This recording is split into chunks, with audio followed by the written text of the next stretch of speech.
and fly to space. I understood only too well. From that day on, we were forsaken humans. Get down here, Merc. Finally found your own justice. This memorable day marks your graduation from your false self. Don't freeze. I never freeze. Why don't you say whatever speech you got rehearsed? You don't get to rush this. And the people who hear it, they'll never forget me. Part of me will echo in their hearts forever.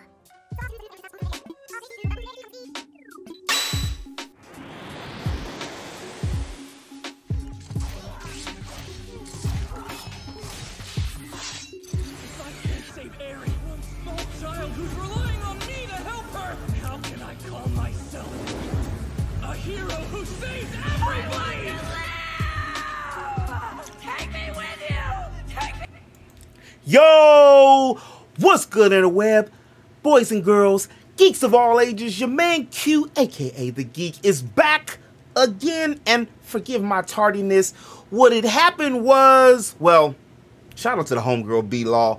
Like the homegirl B-Law sometimes says, or she told me before, if you have the chance to reinvent yourself, you can reinvent yourself.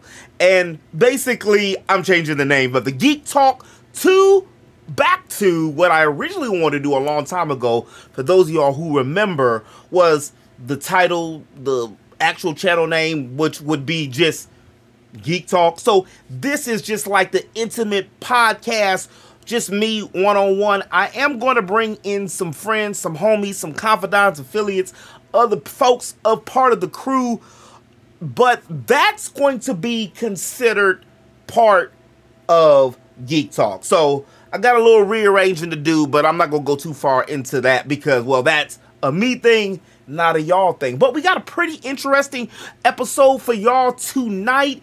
And, well, Final Fantasy, Ever Crisis, The Last of Us 3 with no Abby, and some blueberries, blackberries, grapey plushes. But first, if you're new to the channel and you like the content that you see, do me a favor and hit that like button. And don't forget to subscribe. It lets YouTube know that, hey, you like what you see. And you want to see more. So you know what they're going to do? They're going to put it in front of more people. But the first thing, before anything else, the summer is here.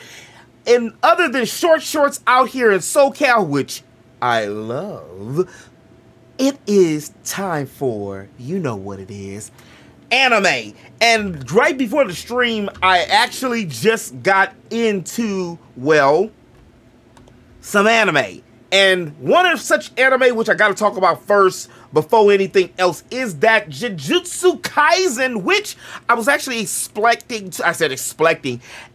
to be like a continuation with Yuji and the rest of the gang, but this particular episode or series is actually going to be starring Gojo, and y'all know ladies love Gojo, which is probably one of the reasons that they did it that way. I'm not sure exactly what they did in the manga when it came to Jujutsu Kaisen, if they went back prequel before they actually went to the main cast, but that is the #1 featured anime that is dropping.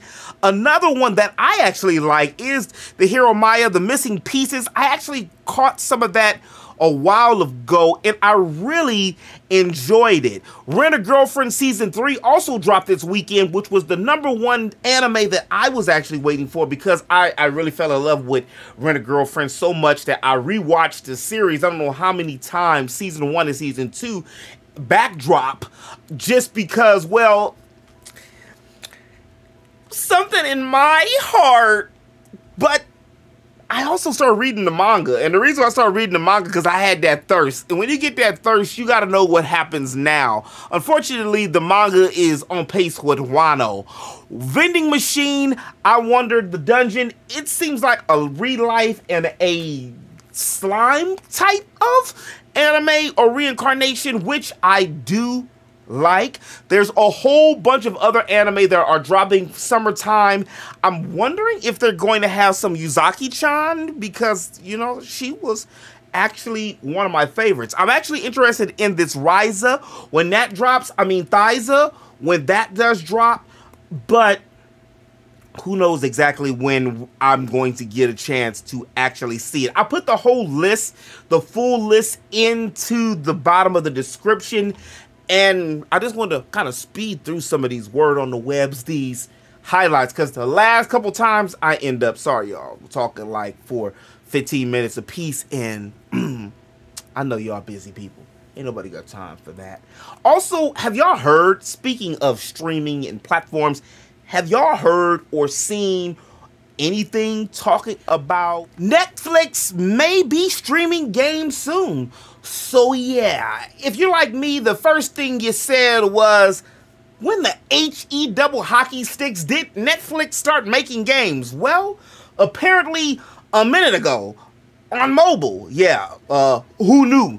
Definitely not Q or me or you or myself or whatever. IGN reported this earlier this year, but lately it's been getting more and more traction. I guess everybody had just been sweeping it under the rug like, you know, I had, because it's Netflix, and Netflix with games, it kind of feels like McDonald's with tacos.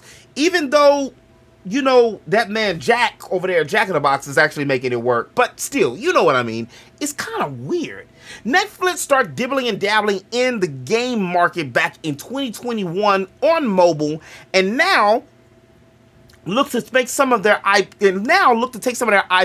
and move them over to an archive type of streaming service. Their goal is to make games playable on every device by turning iPhones into controllers. No word yet on Android. Even more, while I do like the concept of the, you know, the whole thing with, you know, this is something I actually wanted to see Nintendo do, where you're able to play on the go or play anywhere. You know, not so much having your phone as a controller, but maybe the Joy-Cons and some kind of casting feature. Well, also, I'm not mad at Netflix, though, as a side note, because the way Disney maneuvered and took all of their IPs and created their own platform and then bought 33% of Hulu, it's no wonder that they started doing something. Plus, gaming ain't going nowhere, regardless of what people were saying that it was leaving. Yeah, it's a big money market. They've actually been making more money in the movies lately. Don't even mention during the miasma. But I forgot to talk about the main and the most important thing when it came to the whole Netflix games, is the games. And believe it or not, there's about 60 plus titles. I'll put a link in the description below, but some of the most popular are Asphalt Extreme, Bowling Ballers, Desta the Memories Between, which looks like it's starring a black person, Into the Breach, and TMT, Shredder's Revenge. Those are actually some pretty looking good titles.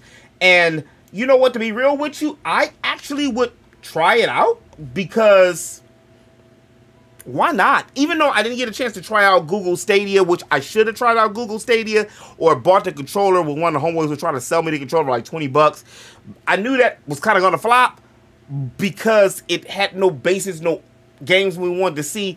Now, if Sega was to make some kind of dongle and team up with somebody, they have enough IPs to do something with that. But that's a whole other different story for a different day. Something else I wanted to talk about that was actually pretty cool that popped up on my radar was, many of y'all probably seen, or if you haven't seen, then here you go, is the world's biggest dome sphere, the Vegas Dome. Have y'all seen it? I know I got some folks that live in Vegas. Have y'all seen it? It's literally the world's biggest spherical structure. Now, just, you know, say that 5 times fast. First thing, my geeky ass, of course, thought of Blitzball and the Blitzball arenas, you know, the whole ones made out of water. I don't care what none of y'all say either, matter of fact, about Blitzball. Blitzball was a great minigame. Not only did it tie into the central plot, it was also giving you the ability to be able to recruit NPCs and other special type of characters to your team. And although, you know, I like to stay with my whole squad, you know, shout out to them, VII, alright, the controls were ass butter, but, with the 2 T's, if you could somehow get past that and somehow like maneuver or restart the game and from a save point and a checkpoint like I did and get the jet shot early on in the game, ooh wee. Well, Blitzball could actually get pretty fun pretty quick. So anyway, as soon as I saw the sphere, I could only imagine like a Smash tourney, or Lord have mercy, again, the Blitzball tourney featured on the outside of this sphere. Okay, well, the Blitzball one is a reach, I will admit. Like, I'm the only one that like really likes Blitzball. But screens have already been surfaced from them showing fireworks on it, as well as a huge basketball. And somebody had a picture of a Smash Brothers sphere on it. I'm not sure if that's real or not, but just imagine if they were, per se. Let's just imagine if they were hosting like game tourneys and stuff, or, you know, if there was an E3, but there still is gaming conventions where, you know, folks actually compete in esports, so that could be something. The thing is a whopping 366 feet tall and 516 feet, and is being coined the largest sphere in the world. It also boasts the world's largest wraparound LED screen, and for real, y'all, tell me that this don't sound like Blitzball. It can also hold up to 18,000 peoples, which don't really seem like a lot, especially when the SoFi Stadium can hold up to like 70 clay plus. The MSG Sphere plans to host music, film events, and some sporting events. Woo! I wonder if or when the NBA gets like a basketball team, will they actually like have the games outside on the sphere? That would be like really, really cool. I wonder how it looks also when it rains and stuff on the sphere. I just like the whole idea of, you know, spherical things. It reminds me of 1999 of Chrono Trigger, when Lavos comes and all the houses had spheres on it, and even some of the designs I had seen for future homes to put the whole house in a sphere that actually, you know, broke up seismic waves and stuff. Anyway, look, see, you got me geeking out. You got me doing it. You got me doing it. The entire thing was a price tag of a whopping $2.3 billion. That's billion with a B. And it's scheduled to open the doors on September 29th with a U2 concert, with the ticket prices starting at $140, which ain't a bad price. TwitchCon is coming soon in October. I'm not sure exactly if it's going to be at this location, but if I can get my hands on some Twitch tickets, which I'm working on, I will definitely be going this year in October in Vegas, and that is one of my primary destinations. And before we get into the meat and potatoes of the show, I gotta talk about this battle, this boxing match, this grudge war between billionaires, between Zuckerberg, you know, Mark, he's gonna kill me. I'm butchering his name. I don't know him like for real, but you know, he might block me or ban me from one of these many Facebooks and entities. This dude has literally legit become the Thanos of social media. That's the metaverse, that's Facebook, that's IG, that's WhatsApp, and now he's got Threads, which conveniently came at the right time because Elon Musk, you know, I guess my dude realized that Twitter really is a business, you know, and start charging and limiting us how many tweets we can see. Just what last week, 600 a day if you're not verified. And just so conveniently, Facebook drops Threads, which is basically, you know, Twitter, but with better integration to Facebook, Instagram, and all the other Zuckerberg entities. They say, word on the web, that Elon Musk is actually about to sue Mark Zuckerberg. I'm not really so into what billionaire boys is doing with their dollars or their little beefs because, well, you know, unfortunately, we're just kind of small users in the grand scheme of things, but I would like to see them boys, you know, box or play in a cage match. I really got my money on Zuck because he is a black belt in judo. Elon Musk is a big dude. I think he's like 250, 6'3". He's a big dude, but if he don't know hand-to-hand combat, I don't know what he know. If he don't know something, maybe some Kareza or something, it's hard to go up against a black belt in judo. And now, the meat and potatoes of the episode. And I want to talk about them Final Fantasy 14 grapes. I know y'all remember them Final Fantasy 14 grapes. At one point in time, them jokers was actually the laughing stock of basically everything. The square berried box grapes, you know, the ones, the polyberries, or, you know, whatever you want to call them back in the day. Well, yeah, them. Square Enix really, and I mean really, for real, made lemonade out of lemons with this one. Or rather, wine out of grapes. You see what I did there?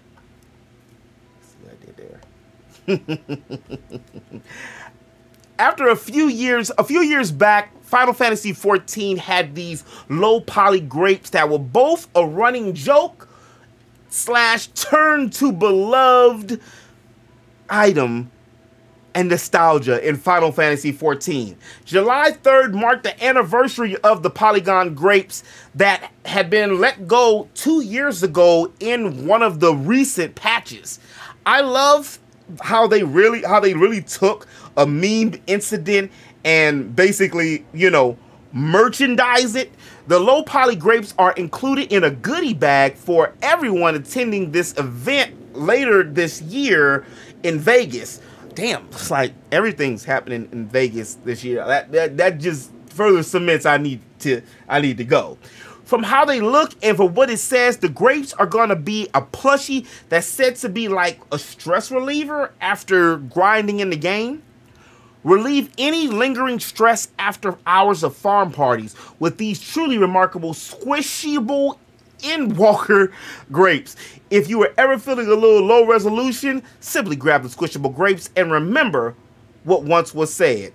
Unquote. That's like from the official word of Square Enix. No word on when they're gonna win or if they're gonna mass produce these bad boys. I actually like to get my hands on 1 or 2 or 3 if, you know, they were available. The event, the fan festival for Final Fantasy 14 will be on September 29th of this year. I do need to make sure where that is, what location this one is too. I would like to get into this one as well, but from what I'm hearing, it's going to be harder to get into this than it was into getting to the next topic, which was or is that Ever Crisis beta. And look, I'm a little salty because I wasn't able to get, you know, into the Ever Crisis beta, which, you know, hey, you know, you no harm, no foul. You never know if you don't apply, right? Ever Crisis had a closed beta and it's come and almost went. Well, it actually ends on the 13th. And, you know, it's on me because I waited too late to sign up. I had seen it, you know, on my radar, but I waited too late.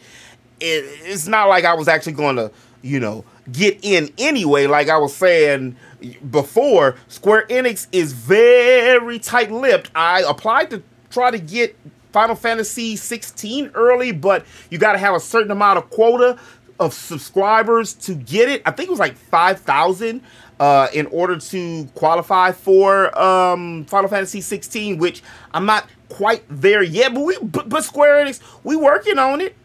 I stream your game still if you want to check, which I don't know, I'm kind of slightly critical about certain things at certain periods, so they might not like you, boy. I call for black characters in the games more often than not.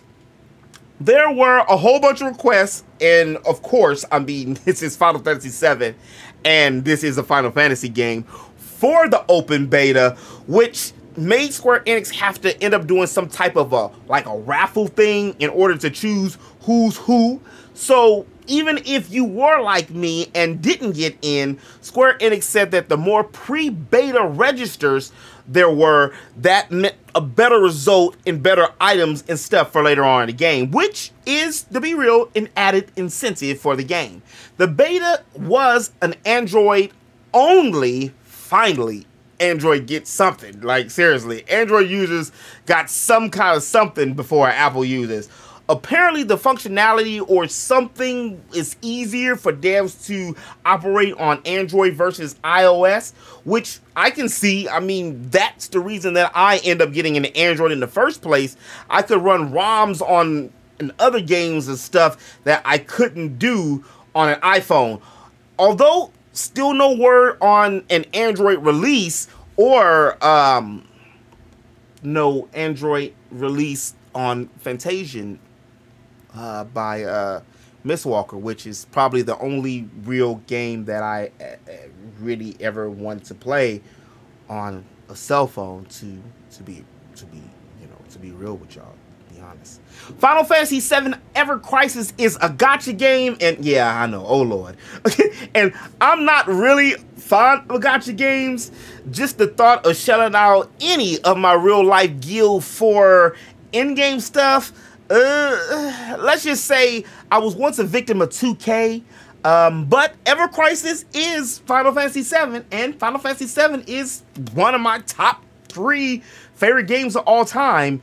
And from what it says, it is a free-to-play gacha game, of course, which that kind of, tickled my frugal senses. Ever Crisis is a reimagining, if you will, of timelines, or rather, timelines from Final Fantasy VII and its compilation, which include, that's a lot of them, Avon Children, Dirge of Cerberus, which gets no love, I guess maybe because it was a shooter, Before Crisis, and Crisis Core. I just realized there's a lot of Crisis in, the whole world of Gaia when you really break it down.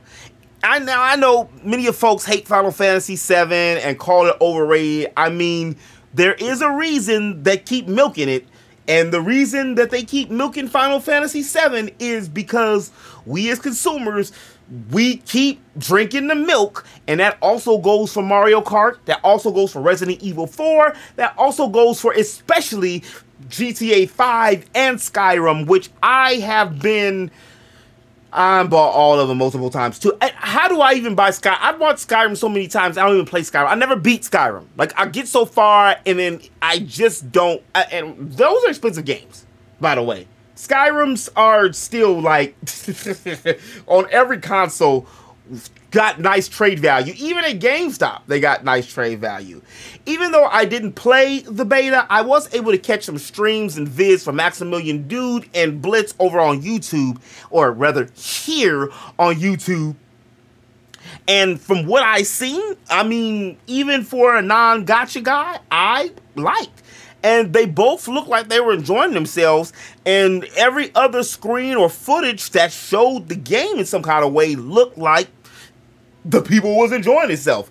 I mean, again, it's a Final Fantasy VII story, so we pretty much know what's going to happen, but they do have some added elements of random rare drops during breaks and lunches, that kind of like will make the game, how do I say, probably worth its salt, because it's kind of like a toilet game, excuse me, a bathroom game. It's quick and to the point where you can pick up and go do something else, or a doctor's office game, or you know, maybe even stand in the line grocery shopping type game where you're able to play and then put it down, which, you know, for adults, you know, like myself, that can actually come in handy. And even though it's the same story, again, you do have a little more backstory to some of the other characters that make up Avalanche and are around the central party, like Biggs, Wedge, and of course, everyone's favorite breakout star, that raspberry princess herself, Jessie. There's also a heavier emphasis on status effects in the end game that I like. Those and debuffs that are both connected to like your weapons and stuff. So from what I've seen, it was heavy poisons and a lot of times where you can hook some kind of strategy to do some kind of defensive buff and then allow your other party's members to capitalize on it. So I do like that because that reminds me of some of the older games I used to play where if you got poison, you got sleep or petrified, you were basically S-O-L. That's boo-boo out of luck. Just for those of y'all don't know, but it's the other word with an S, not the B word. You can also switch between your characters, which have been something that we didn't know if we were going to be able to do. And again, y'all, it is a gacha game, but you do have the ability to select between chapters, which timeline that you want to be on from certain entries in the game. The battle system is a traditional ATB, which, in my opinion, seems to fit well with these mobile type games. And although they really didn't have too much to the game, it looks like you're really gonna be a good mobile game, you know, especially with the models. I mean, it's only so much graphics I think you can do to a mobile game until phones take a new jump or a new leap. But the graphics from the game do look impressive. Switch, look out. I'm especially in love with these new or newish, shinier anime type profile pictures and dialogue pics from Tetsuo Naruma and Lisa Fujisi.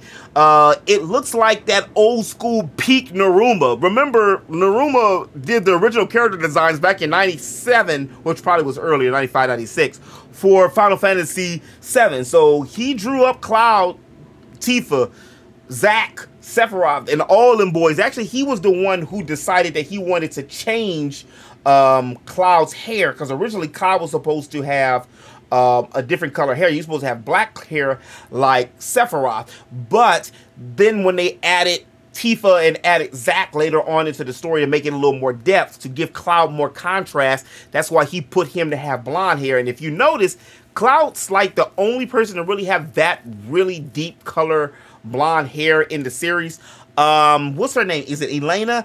The other Turk, she has blonde hair too, but it's more of a sandy pastel type of blonde than just that full-fledged like anime blonde like Cloud has. The game was set to have these monthly like episodic installments, which would like drop like, well, monthly. Still haven't heard anybody talking about if they're going to still be doing that or not. And as far as the elephant in the room, I'm going to say it again. Yeah, it's a gacha game. So there is going to be some kind of elements for real life money for your items and skills and, you know, some rare RNG drops that you can get. From what I've seen, it's not so much yet. And from everybody who's talking about it that played the beta, it doesn't seem like it's going to, they don't really know because it's, again, just the beta. But, I mean, from all the way it looks, it doesn't look bad. I'll definitely try it out. It's Final Fantasy VII, and Final Fantasy VII is one of my favorite games, and I would love to see some new universes, like, or them revisit old universes, not just 7. 6 has a really great lore. We'll say it was 8 and 9, 10, but I mean, 7 is that cash cow. So I mean, who am I to tell a business not to go out there and get that kind of money when, again, I keep buying the same thing over and over. And the last story that we're going to have to talk about today is the rumors about Last of Us 3 and the fact that there might not be an Abby on Last of Us 3. So I seen this on my feed the other day, and it was a video that Dreamcast guy did talking about Last of Us and some of the potential leaks, and that Abby might not be in Last of Us 3. And like him, I'm also a big Last of Us series fan. I don't think I mentioned that a lot, but The Last of Us was my favorite PlayStation 3 game. Also, a shout out to the OG Triple OG infamous game. Those were, I really did love those games. PS3 was kind of like when I started branching out a lot more than just primarily playing all role-playing games, which, you know, is never a bad thing, but sometimes it's good to, you know, to break out your normal box kind of thing. It was the snow part for me, to be real with you, that really kind of like threw everything into perspective with me when it came to The Last of Us. I mean, ooh. Also for the record, I actually like Abby as a character. I didn't say more than Ellie, and I didn't say more than Joel or even Dana. As a matter of fact, I actually really like Dana. I thought Dana was I thought Dana was a cute one, really, to be real with you. Abby, I did like her playstyle. She was supposed to be different and stronger and a whole type of different persona and character than Ellie was. She was supposed to play like a brute. Someone, you know, for how, I don't know what, damn near 5, 6, 10, almost a decade of years in the lab, lifting weights, angry, all day thinking about Joel, you know? I mean, seriously though, for real. If we're honest and we pull back, you know, the veil and we talk to ourselves a little bit, Abby did have the perfect revenge arc, even if you didn't like her. I mean, Joel, who she doesn't know, but Joel, let me word this right, who she didn't know personally, other than him just being the killer, basically, or better word, a serial decapitator, took out her dad and a whole bunch of other innocent doctors and basically kind of jeopardized the whole world. And I mean, I get it, you know, she took out Joel right in the beginning of the game, but I mean, Sephiroth pierced Aerith's heart, but everybody still loves him. Now wait, I'm definitely not saying that Abby is anywhere near or close to that dude, Sephiroth, at all. But what I am saying is that Abby had a reason, just like Ellie did. Her family, her relationships, basically her whole damn life, not to mention the world, again, the world, Ellie was the cure, was all destroyed because of Joel. She didn't know about Joel's tragic backstory and how he lost Sarah and how Ellie was his new surrogate daughter. What she did know was, again, the dude took everything from her. So she went on a revenge tour. I actually like Abby's story, and again, her playstyle in comparison to Ellie's, you could definitely tell the difference in the characters, all the way down to the way they shot a gun, to how each one of them swung a bat. But what I didn't like, though, was how it like randomly jumped and switched between characters with no regard for human life. I was playing with Ellie, then bam, out of nowhere, woo! Charlotte Flair pops up and put Ellie in a DDT and a figure 4. I'm like, what? Y'all tripping. Like, seriously, that's probably the thing I didn't like. It just felt kind of out of place the way they pace that part of the game. You know, again, I like Joel, and I knew that just from playing so many games like this and kind of like reading the story and in the lore of how it was, the dude was what? born in 81. He was 52 or something like that at the beginning of the game, of the first Last of Us Part 1. So, yeah, he was a beast man with the strength of 5 men. He's a killer. But 5 years had passed between Last of Us 1 and Last of Us 2. He got a little older. He did get a little wiser, but he also got a little slower. And Abby, well, she basically caught the dude slipping, and yeah, she got him. The story called for him, in my opinion, to have an exit. Maybe not the exact way how it happened, but I think that that's one of the reasons that Abby was hated, not only because of the fact what she did to Joel, but which is obvious, but also the fact that it was spoiled way before she even got a chance to be loved or to be liked at all. And if you look at it in a story aspect, this actually gave Ellie a purpose or a reason to press forward, motivation, revenge arc throughout the story. Yeah, I mean, you know, it was a classic revenge story, but with that Walking Dead type of twist. But I do see why they wouldn't want to put Abby back in altogether. She was so damn hated, paired with the spoilers and the leaks, that they probably just figured, you know what, it's better if we just take this lady out altogether. That's, of course, if these rumors have any validity to them at all. So I can see if they decided that they really didn't want to put her in. But anyway, my bad, y'all. My bad, y'all. I had mini tangent over.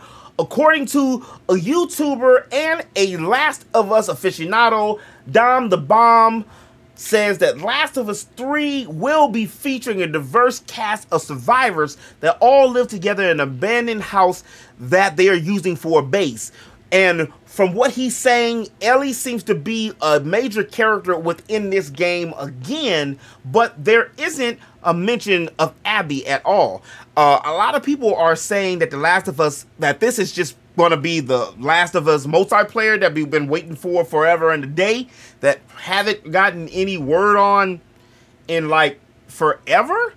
But I do really like this idea of them exploring the world through the eyes of other characters, and especially if Ellie's gonna be in it still. Maybe like if she is in part 3, she would be like the leader of this rebellious type group or whatnot. I've always wanted to see how far down the wormhole that the Last of Us universe would actually go. I've always liked it, but felt that it was like a game version of The Walking Dead, except with Ellie, who's the cure, and she's like standing right in front of you, which I guess kind of gave it the whole mystique and thing in itself, because it made you have to identify as Joel and resonate to him of what and why he did it, which in turn for me made me think why Abby isn't as bad of a character as a lot of us, beat her up for, because she was pissed off that somebody killed her family. So what would you do? You know? What would you do? Get buff? Get buff? There's also rumors that the series could and might conclude with a happy ending, and nah. nah. Wait. Y'all trying to get me kicked up off of YouTube. Not that kind of happy ending. The kind of happy ending that, like, they find a cure for the whole miasma, otherwise known as the infection. And that'll be cool. I mean, I wonder if they're ever going to explore the whole Uncharted connection that links the series together. I can't find that interview, but there was an interview a while ago where all the devs from Naughty Dog were like a round table. I don't know if it was on IGN, if it was like a PlayStation State of Play or something. It was like 30-40 minutes, and they were talking about how the events on Uncharted 4 led to the virus that created the infected on The Last of Us. And The Last of Us is at an all-time high because of the show and because of the remake of the game, even though that was my first $70 game that I bought, and other than the whole little office scene that I end up skipping, I don't want to say it was a waste of $70, but I forgot how damn short the game was, so that makes me have bought The Last of Us on every console or situation that it's come out on. So I don't think if The Last of Us, even though they said it, this is just my opinion. I mean, obviously I don't know. I'm not in a writer's room with these dudes and gals and ladies, but if it does good, or if they do fix up this multiplayer factions, I think it was the game was going to be called, that this is going to be it. I think that it could just be it for the Abby or an Ellie saga. I wouldn't even mind, to be honest. What if they had Dana? What if Dana's child got infected or something, and she was, or that child had something, I don't know, because, you know, she was laying with Ellie.